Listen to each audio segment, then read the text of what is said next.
The first time Sergeant Ada pointed a gun at him, she hesitated. The second time, she kissed him. But what Ada didn't know, what no one in the force knew, was that the same criminal she was chasing was the same man she once called my love, her childhood best friend, her first heartbreak, and the boy who disappeared after her father was murdered in cold blood. She thought he was gone forever, but now he was back, with a new name, a wanted face, and secrets that could destroy her career, or worse, her life. And the craziest part? She wasn't sure if she wanted to arrest him or protect him. Sergeant Ada was feared by criminals and respected by officers. She didn't flinch under pressure, and she never let emotions get in the way of justice until that rainy night in Makoko. The police had tracked a robbery syndicate to an abandoned warehouse.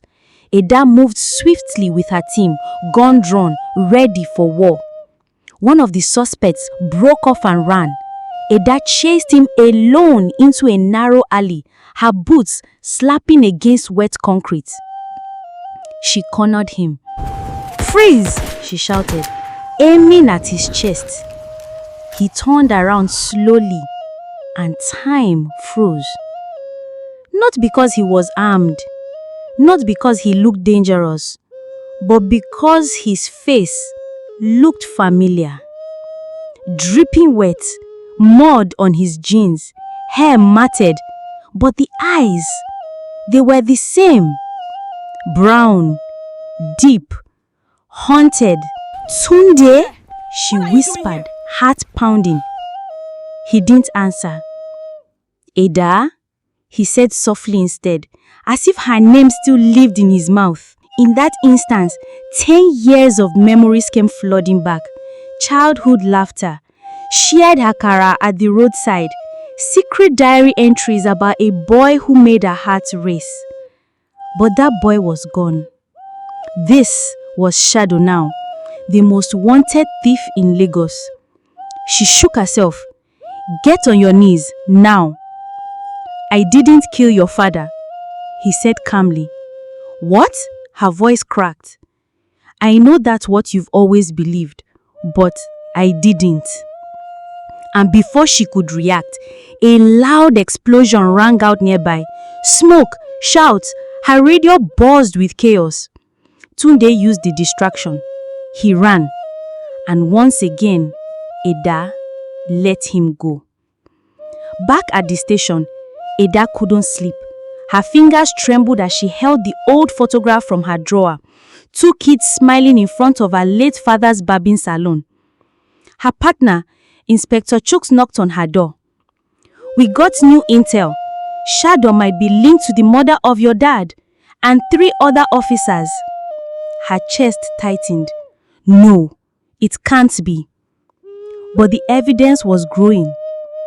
CCTV stills, witness reports, and worse, a mysterious payment made to her father's bank account a day before his death from a source named Black Book Industries. And guess who once worked for them? Tunde. The letter came again. Same handwriting, same scent, same mystery. "You want the truth? Meet me at our old place, where you made me promise I'd never lie to you. I broke that promise. Let me fix it." She knew where that was. The old train track behind her father's shop, now covered in weeds and rust. She went, armed but uncertain. Tunde stepped out from the shadows. "You think I killed him?" "I don't know what to think anymore." He moved closer. "The truth is ugly. You want it? Tell me." He pulled out an old, worn-out diary. "Your father was into something dark, something I tried to stop." Ada's knees weakened. And then he added one final blow. I joined the gang, not for money. I joined to protect you. Because your father didn't die by accident. He was marked for death. And you are next. Ada stared at the old diary in Tunde's hand, her breath shallow. It was wrapped in a torn brown cover, soaked slightly by the rain, and smelled like old paper and secrets. She took it from him with shaking hands and opened the first page. There was a name written in her father's handwriting. Operation Red Soil. "What is this?" she asked. "It was a secret deal. Your father wasn't just a barber, Ada. He was working as an undercover informant for the police and later for a private security firm linked to oil theft and political killings." Ada's head spun. "No, my father was a good man. He taught me to serve, to protect." He tried to leave the operation, but they didn't let him. Tunde interrupted. Ada's knees gave way and she sat on a nearby rock, her heart racing. She turned a few more pages. Names, locations, bank codes. It was all there. Then a note written just 2 days before his death. "They are watching me. If anything happens to me, find the boy. Tunde knows everything." Her eyes widened. "You've had this all along?" she asked. "I've been trying to protect you. But the truth is dangerous.